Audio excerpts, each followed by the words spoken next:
Live from Pine Top, Arizona, it's That Painting Show. Stick 'em up! Just kidding, it's me, Beth. Welcome to day 5 of That Painting Show. Today we're going to try to get this puppy finished. And but first, Dr. John, who is today's lucky duck? Today's lucky duck is Susie from Phoenix. Okay, Susie. Every day we check our email box, and this is the email address if you're interested in sending us a question. Today, Susie says, "What brand of acrylic paint do you like, Beth?" Well, tell you the truth, I've used a lot of different brands. My favorites are Golden, Liquitex, and currently, for the last 3 or 4 years, I've been using Nova Color. And that is a paint that comes from California, and you order it direct. And it's excellent quality paint, but what I like about it, it has a real fluid consistency. That's why I use these bottles. I'm actually, as opposed to the tube paint, the paint comes out more fluid, so you don't really need to add any water. So that's the answer to that question. We worked forward back to front here, and I realized after looking at this the other day that all these trees along the back were about the same size. We don't want to have all our, it's more interesting in a composition to vary the size and shape of all your objects. So I'm going to make some of these a little bit higher. I'm using a little orange in my green, a little bit of white just to lighten it up. Farther away, lighter in color. So I'm going to brighten these up, bring some of these a little bit higher. Not all of them, because then you have the same problem. They're all the same size, just bigger.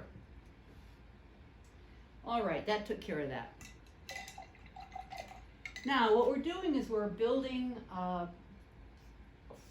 foreground by putting these poppies along the whole width of the canvas. Poppies are yellow and orange. They're those little pretty little Mexican poppies that come out in the spring here in Arizona. And so what I'm going to do is I'm going to continue to add those little bands of color that we talked about last time. Only I'm going to make them a little bit brighter. How do you make a color brighter or lighter? You add white to it. So I'm just going to add a little bit more white toward the back in my yellow. See how that just kind of gives a little sparkle to the color? Bright bits of yellow. Then I'm going to come forward and add a little bit more orange. Once again, I'm going to add a little bit of white. It makes it a more pastel color, but that's okay.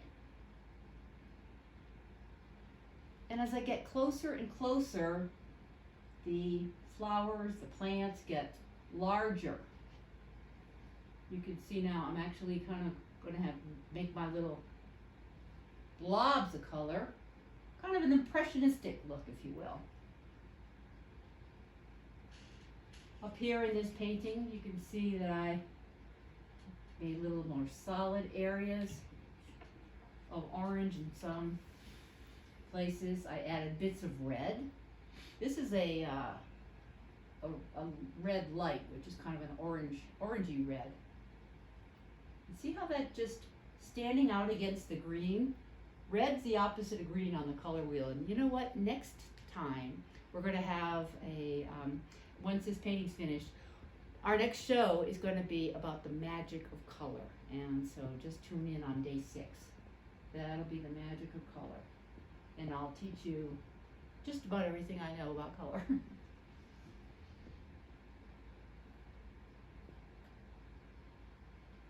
See how bright the red looks against the green?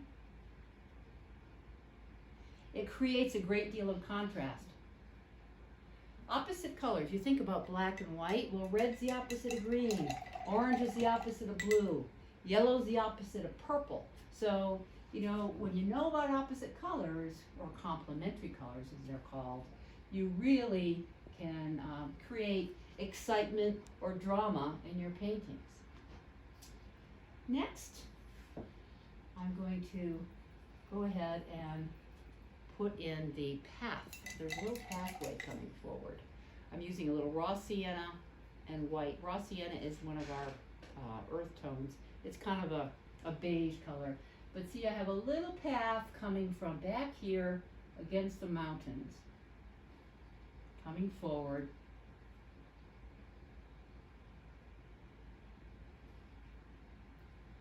And it kind of opens up here. Might be a little bit hard to see at first. But see this desert dirt color here? I'm going to just put this in right on top because I've decided that I wanted to add this little path right through the middle of my flowers. I'm going to lift the canvas up so I can catch the bottom of it. Actually, I'll put it down here.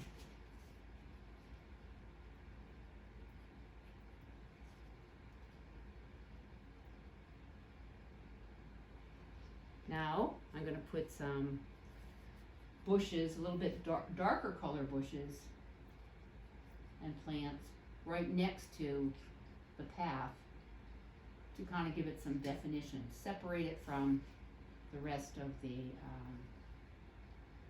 vegetation here. I may even, my highlights come in this way, so maybe cast a little bit of shadow across this path.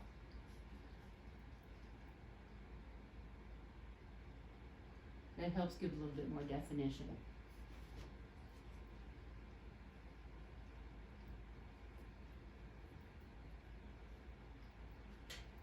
As you can see, I'm making all these little short strokes. I'm going to let that dry for a minute and go ahead and leaf out these bushes or trees that I have going on up here. Once again, I like to use that orange in with my green. It gives a real natural look. This is called stippling, when you take your brush and just tap it against the canvas. It's a good way to put leaves on branches. Remember, paint your branches in first, then leaf them out. And if you have flowers, add those later. I'm painting a lot faster than I normally do.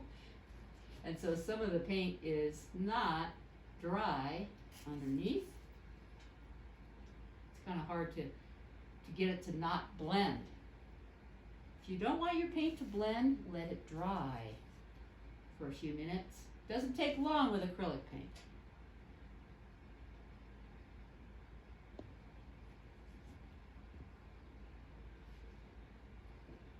And remember, trees and bushes, they're a little more solid toward the center, so you can kind of use a little heavier hand filling in. Where the branches overlap, it's usually fuller. Out toward the ends, you can make a little tinier stroke, or tap, if you will, stipple. Little tiny ones up here, a little more heavy in here.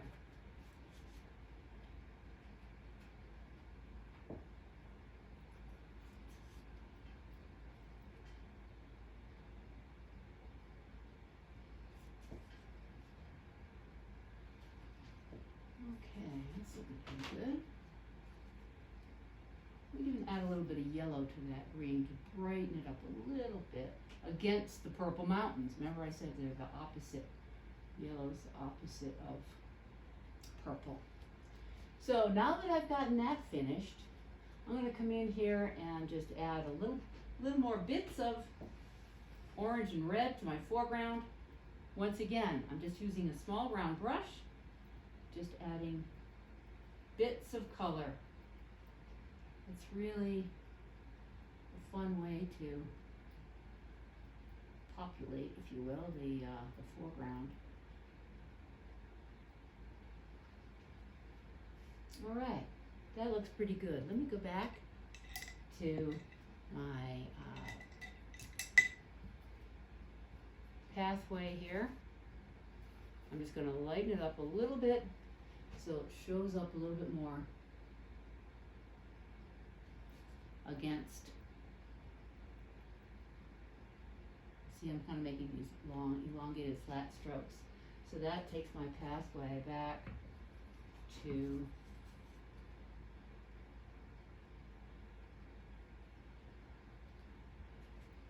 the mountains.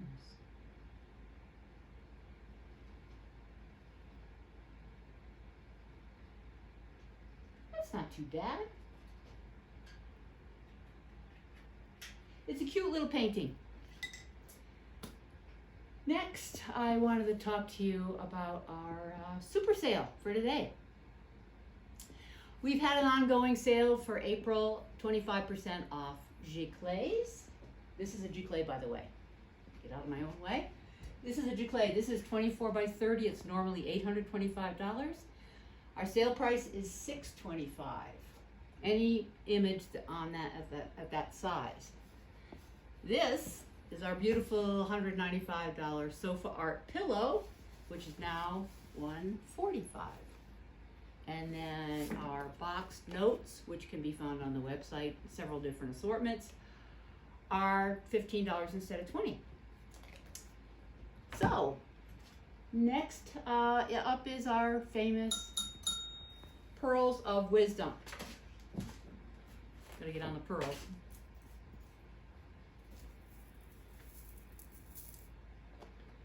Okay, be official about this. You know, I've always admired Dolly Parton. I don't know exactly why. I just like her humor and the fact that she grew up and made something of herself, made a lot of herself. Anyway, her quotes are kind of funny, and today's pearl is, it costs a lot of money to look this cheap. Just kidding, that's not the one I meant. The one I meant was, she says, if you want the rainbow, you gotta put up with the rain. So, thanks for joining us. Stay safe, stay well, and cheers. See you next time.